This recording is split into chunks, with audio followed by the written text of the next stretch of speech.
Hello, माझं नाव अथर्व आणि माझ्या चॅनलमध्ये तुम्हाला सगळ्यांचं स्वागत आहे.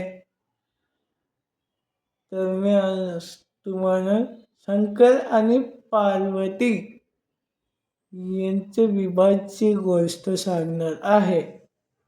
एकदा पार्वती माता आणि शंकर भगवान यांचं लग्न ठरलेलं होतं. तेव्हा भगवान शंकर वरात घेऊन येत होते, तर त्यांचे वरातमध्ये गणा बसले होते. कोणाला 4 हात होते, कोणाला 4 डोळे होते, तर कोणाला 4 पाय होते. तर असे विचित्र गणा बसले होते आणि शंकर नंदीवर बसून येत होते. तर त्यांच्या सगळ्या शरीराला भस्म लागलेलं होतं आणि त्यांचे जटा मोकळे होते. हे पाहून पार्वतीची आई घाबरली आणि रुसली आणि गेली. मग विष्णू ते म्हणाले की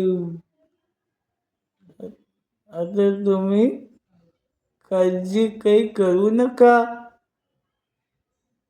तर मग ते गेले भगवान शंकरांकडे आणि ते म्हणते की तुमच्या हिरो बघून पार्वतीची आई घाबरली आहे.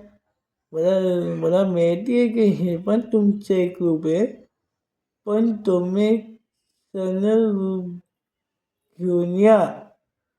ते म्हणतात ठीक आहे, मी पार्वतीसाठी सुद्धा हे करीन. मग ते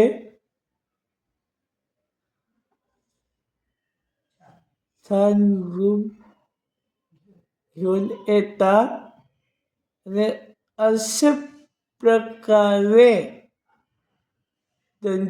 शंकरांचा पार्वतीचे विवाह होऊन जातो. म्हणून महाशिवरात्रीच्या दिवशी शंकर आणि पार्वतीचं लग्न झालं होतं. म्हणून आपण महाशिवरात्री आपण हे सण साजरा करतो. अशी होती शंकर आणि पार्वती यांची विवाहाची गोष्ट. बाय.